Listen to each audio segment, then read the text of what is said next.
Presidential campaign veteran David Plufstradamus once said that everyone gets a turn in the barrel, and this week the barrel was locked, stocked, and smoking. Chris Christie and his expense account, Rand Paul and his anti-vax cooties, and Hillary Clinton and her private jets. Mark, my question to you, as this presidential campaign rolls around in 2016, which of the candidates we now know of is going to spend the most time in the barrel?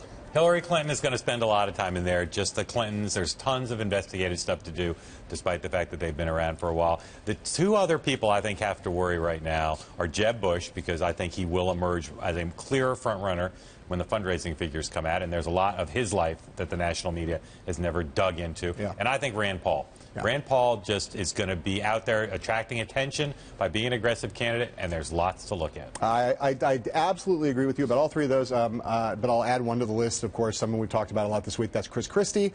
You know, if you go back and read the detailed account of the vice presidential vet in 2012 that was in your brilliant book, Double Down, there's a lot of stuff there, and people have only scratched the surface of that material, various things, controversies. I just think that the Oppo teams are out there mining that stuff right now, and the papers are waiting for it. He's a big target. Yep. People are going to love digging into that stuff. Two interesting things for me with all these candidates. One is, how many of the investigative pieces about them that put them in the barrel come from journalistic enterprise, right, and how much come from Oppo? Yeah. And in terms of the Republicans, how much comes from Clinton Oppo, right, they want to take down a Republican candidate, and how much comes from other Republicans? And the second question, besides where it comes from, is how they react. The Clintons right now basically just sit back.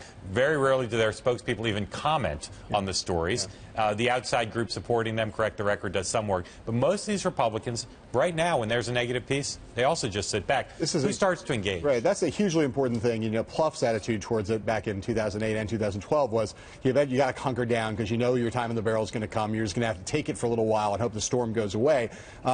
Guys like Chris Christie and Rand Paul both have the potential to inflame these situations worse because of the way they handle them. We don't know how Hillary Clinton's going to deal with it right now. In the past, she hasn't dealt with it particularly well. She might be better this time. We'll see. As far as I know, Governor Christie has not taken a single question from any reporter since his office walked back and clarified his vaccine position, and since that New York Times story about his luxurious lifestyle. Be interesting to see how if he gets out of the barrel when he answers or only digs himself in deeper. And I would say, as bad as he's handled it, the only person who handled it worse this week is Rand Paul. Yeah.